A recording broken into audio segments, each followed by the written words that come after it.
உலகத்துல நீங்க எந்த மூலையில இருந்தாலும் சரி, உங்க கையில இருக்கிற ஒரு காம்பஸ் எப்பவுமே வடக்கே தான் காட்டும். ஆமா. அது மாறவே மாறாது. ஆனா இத கொஞ்சம் கற்பனை செஞ்சு பாருங்களேன். கோடிக்கணக்கான மனிதர்கள், அவங்க அமெரிக்காவில இருந்தாலும் சரி, ஆஸ்திரேலியாவில இருந்தாலும் சரி, தினமும் 5 முறை ஒரு குறிப்பிட்ட நிலப்பரப்ப, ஒரு குறிப்பிட்ட புள்ளிய நோக்கி திரும்புறாங்கன்னா, அந்த இடத்துக்கு எவ்ளோ பெரிய ஒரு ஈர்ப்பு சக்தி இருக்கணும்? கண்டிப்பா. அது ஒரு பிரம்மாண்டமான விஷயம்தான். இன்னைக்கு நம்ம ஆழமான அலசல்ல பல நூற்றாண்டுகளா மனித மனங்களை ஆக்கிரமிச்சிருக்கிற அந்த மாபெரும் ஈர்ப்பு மையத்தை பற்றி தான் பேச போறோம். இஸ்லாமியர்களோட புனித நகரமான மக்கா, அங்க இருக்கிற காபா, அப்புறம் அங்க நடக்கிற ஹஜ் பயணம், இத பத்தின சில வரலாற்று மற்றும் மார்க்க நூல்களோட குறிப்புகளை தான் இன்னைக்கு நாம சோர்சஸா எடுத்திருக்கோம். இந்த சோர்சஸ படிக்கும்போது எனக்கு தோணுன முதல் விஷயம் என்னன்னா, இது வெறும் ஒரு நிலப்பரப்ப பத்தின குறிப்போ, இல்ல அங்க போயிட்டு வர்ற ஒரு டிராவல் கைடும் கிடையாது. ஆமா, அது வெறும் பயணம் இல்ல. எக்ஸாக்ட்லி. பல லட்சக்கணக்கான மக்களை ஒவ்வொரு வருஷமும் காந்தம் மாதிரி ஈர்க்கிற அந்த இடத்தோட மகத்துவம் என்ன? இந்த பயணம் ஒரு மனுஷனோட வாழ்க்கை எப்படி அடியோடு மாத்துது? இதுக்கான கடுமையான விதிமுறைகள் ஏன் உருவாக்கப்பட்டுச்சு? அப்படிங்கறத ஆழமா புரிஞ்சுக்கிறது தான் இன்னைக்கு நம்ம நோக்கம். சரி, இத கொஞ்சம் விரிவா பாக்கும். அந்த ஈர்ப்பு சக்தி அப்படிங்கிற வார்த்தையை தான் நாம முதல்ல உடைச்சு பார்க்கணும். அதாவது கடவுள் எங்கும் இருக்கிறார் அப்படிங்கிற ஒரு பரவலான நம்பிக்கை இருக்கும்போது ஏன் உலகமே ஒரு குறிப்பிட்ட புள்ளிய நோக்கி திரும்பணும்? அந்த மக்கா நகரத்துக்கும் அங்க இருக்கிற காபாவுக்கும் அப்படி என்ன ஒரு தனித்துவமான பின்னணி இருக்கு? அதாவது நம்ம சோர்ஸ் நூல்கள் சொல்றபடி பார்த்தா, அந்த இடம் வெறும் செங்கற்களால கட்டப்பட்ட ஒரு சாதாரண கட்டடம் கிடையாது. ஒரு படைத்தவனே தாம் படைத்த ஒரு நகரத்தின் மீது சத்தியம் செய்து அதோட கண்ணியத்தை வெளிப்படுத்துறான் அப்படின்னா, அதோட ஆழத்தை நீங்க புரிஞ்சுக்கலாம். ஒரு நிமிஷம், படைத்தவனே சத்தியம் செய்றானா? அது கொஞ்சம் வித்தியாசமா இருக்கே. ஆமா, திருக்குரான்ல பல இடங்கள்ல இந்த நகரத்தின் மீது சத்தியம் செய்யப்பட்டிருக்கு.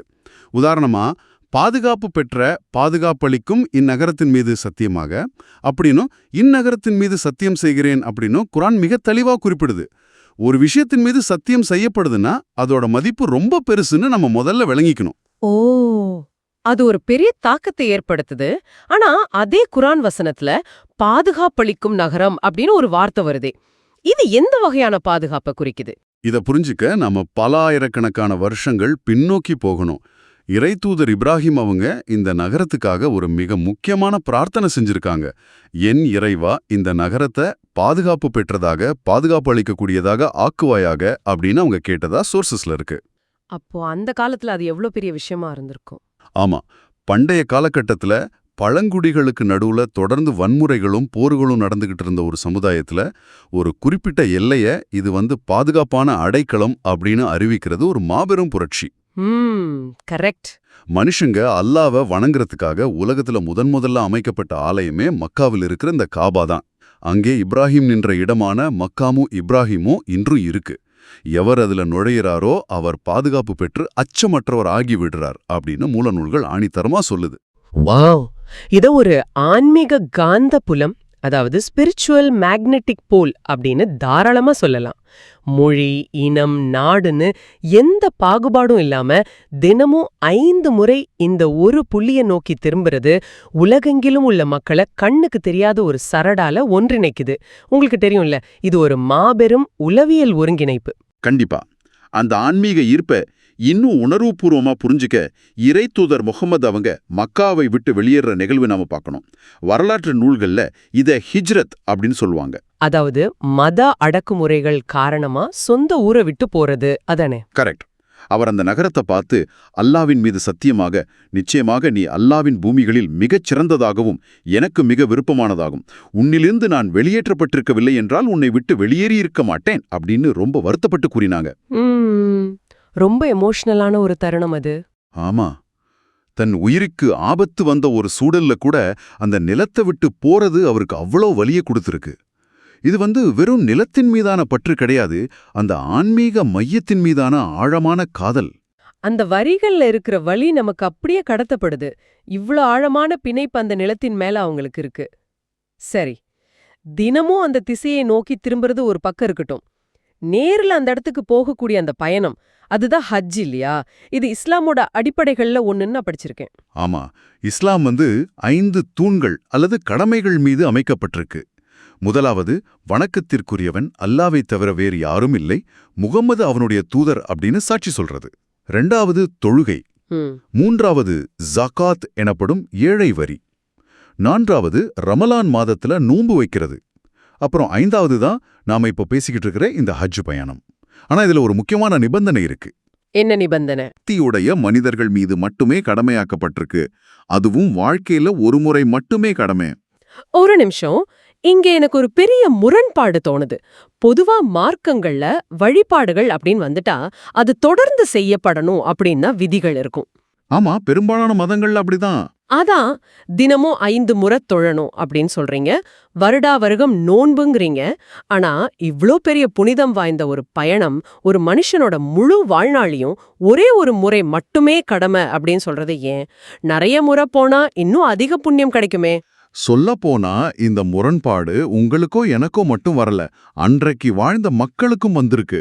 நம்ம சோர்சஸ்லயே இது குறித்தான ஒரு அருமையான வரலாற்று நிகழ்வு பதிவாகியிருக்கு. ஓ அப்படியா? என்ன நடந்தது?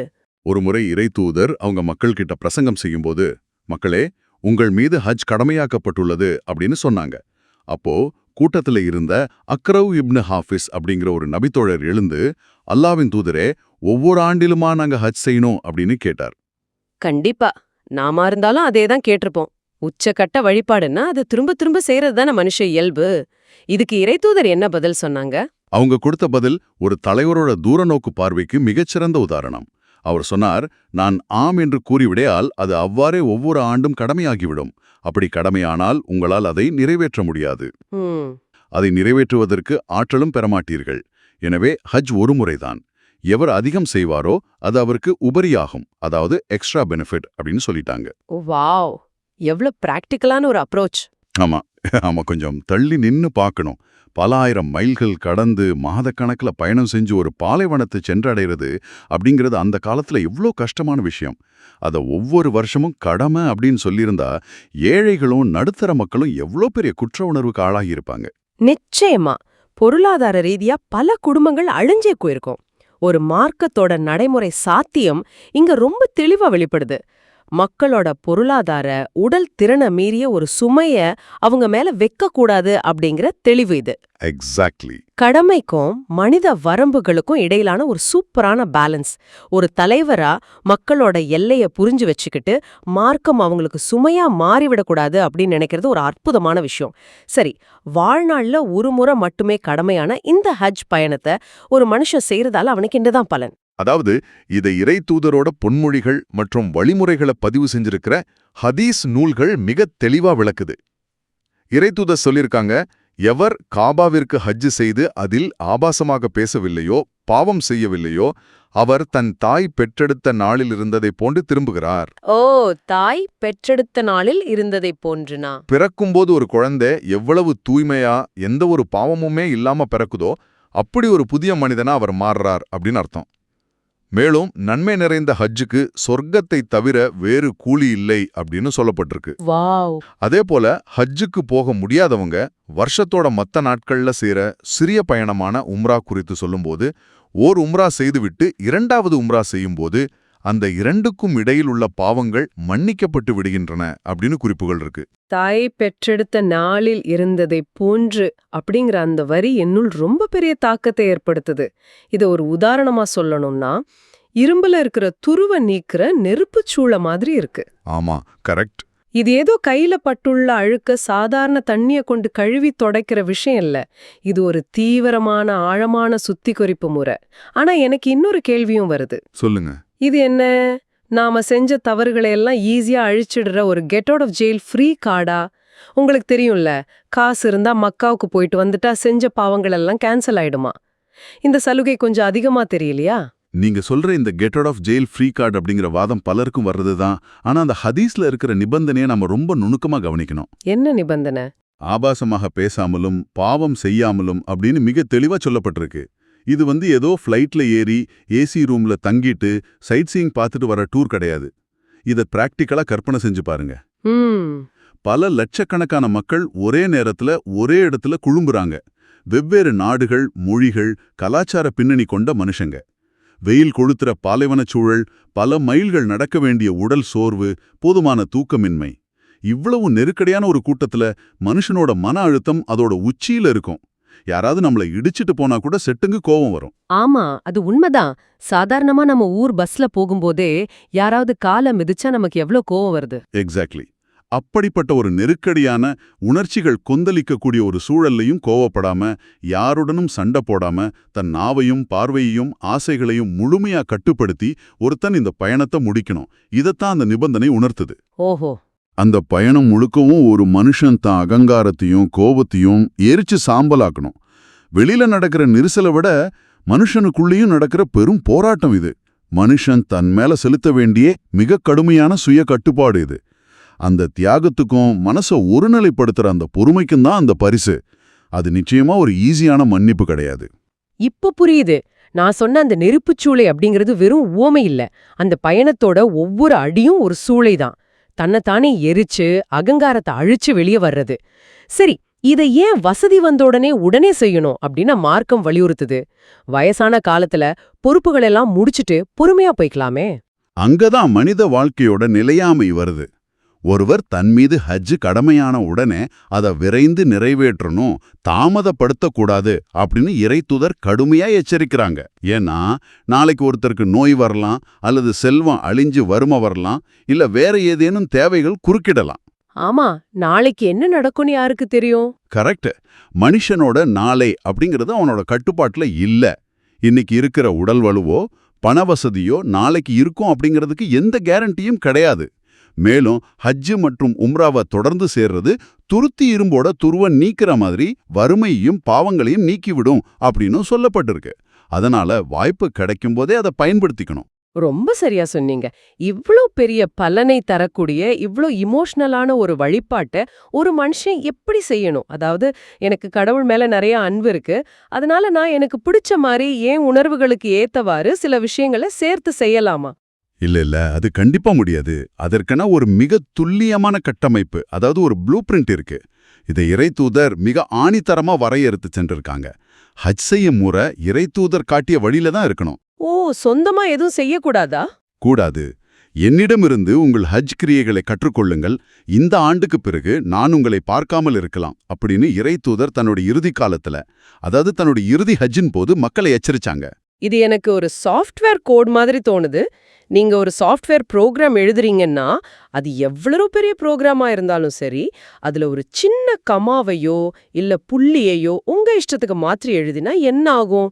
முழு சாஃப்ட்வேரும் கிராஷ் ஆகி நிராகரிக்கப்பட்டுடும். ரொம்ப பொருத்தமான உதாரணம். அது போலவே இந்த வழிபாட்டிலையும் ஏன் இவ்ளோ கடுமையான துல்லியம் எதிர்பார்க்கப்படுது? நான் நல்ல எண்ணத்துல தானே செய்யறேன், என் அன்பை வெளிப்படுத்தத்தானே செய்யறேன் அப்படின்னு சொல்லி ஏன் விருப்பப்படி செய்யக்கூடாதா? இதுக்கு குர்ஆன் மிக தெளிவான ஒரு அளவுகோலை வைக்குது. நீங்கள் அல்லாஹ்வை நேசிப்பவர்களாக இருந்தால் என்னை பின்பற்றுங்கள், அதாவது இறைத்தூதரை பின்பற்றுங்கள். அல்லாஹ் உங்களை நேசிப்பான், உங்கள் பாவங்களை மன்னிப்பான் அப்படின்னு இருக்கு. அப்போ அன்புங்கிறது பின்பற்றுதல்ல தான் இருக்கு. ஆமா, கடவுள் மேலான அன்பை வெளிப்படுத்துற முறை அப்படிங்கிறது இறைத்தூதர் காட்டிய வழியில மட்டுமே இருக்கணும். மேலும் அவர் கடுமையா எச்சரிச்சிருக்காங்க, எவர் நம் கட்டளை இல்லாத ஒரு செயலை செய்வாரோ அந்த செயல் மறுக்கப்பட்டுவிடும் அப்படின்னு. நீங்க சொன்ன சாஃப்ட்வேர் கோட் ஒப்பீடு இதுக்கு ரொம்ப கச்சிதமா பொருந்தும். நல்ல எண்ணம் இருந்தாலும் அந்த துல்லியம் தவறுனா அந்த செயல் ஏற்றுக்கொள்ளப்படாது. ஆமா, எதற்காக இந்த அளவுக்கு ஒரு கடினமான விதிமுறை? மனித உணர்வுகளுக்கு இங்க இடவே இல்லையா? உணர்வுகளுக்கு நிச்சயமா இடம் இருக்கு. ஹஜ்ஜின் போது ஒரு மனுஷன் சிந்துற கண்ணீருக்கும் அவனோட பிரார்த்தனைக்கு முழுமையான மதிப்பு இருக்கு. ஆனா அதை செயல்படுத்துற ஃபார்மேட் மாற்றப்படக்கூடாது. வரலாற்று ரீதியா பார்த்தா பல மதங்கள் காலப்போக்குல தங்கள் அசல் வடிவத்தை இழந்துட்டதுக்கு முக்கிய காரணம் இதுதான். ஓ, மனுஷங்க மாத்திட்டாங்கன்னு சொல்றீங்களா? ஆமா, ஒவ்வொரு காலகட்டத்திலையும் மக்கள் தங்கள் உணர்வுகளோட அடிப்படையில புதிய புதிய சடங்குகளையும் சொந்த சேர்த்தல்களையும் உள்ள பூத்திக்கிட்டே வந்தாங்க. விளைவு என்னாச்சு? சில நூற்றாண்டுகள்ல அந்த மதத்தோட அடிப்படை நோக்கமே சிதைஞ்சு அது முற்றிலும் வேறொன்னா மாறிடுச்சு. இது ரொம்ப முக்கியமான பாயிண்ட். இந்த ஆபத்து இஸ்லாமுக்கு வந்துவிடக்கூடாது அப்படிங்கிறதுக்காக தான் இந்த துல்லியம் வலியுறுத்தப்படுது. இது மனுஷங்க காலப்போக்கில் மதத்தோட அசல் வடிவத்தை மாற்றிவிடக்கூடாது அப்படிங்கிறதுக்கான ஒரு ஆன்டி கரப்ஷன் மெக்கானிசம். பல நூற்றாண்டுகள் கடந்தும் பல கண்டங்களை தாண்டியும் ஒரு மார்க்கம் தன்னோட தூய்மையான அடிப்படைகளை இழக்காம பாதுகாக்கப்படணும்னா அந்த சாஃப்ட்வேர் கோட் கொஞ்சம் கூட மாறாம பாதுகாக்கப்படணும். வரலாற்றை புரட்டி பார்க்கும்போது இந்த துல்லியத்தோட அவசியம் ரொம்ப தெளிவா புரியுது. ஒரு மாபெரும் கூட்டத்தை எந்தவிதமான குழப்பமும் இல்லாம பல நூற்றாண்டுகளா ஒரே நேர்கோட்டுல பயணிக்க வைக்கிறது இந்த துல்லியமான கட்டமைப்பு தான். கண்டிப்பா. அன்பான கேட்போரே, இன்னைக்கு நாம பல தளங்கள்ல பயணிச்சிருக்கோம்.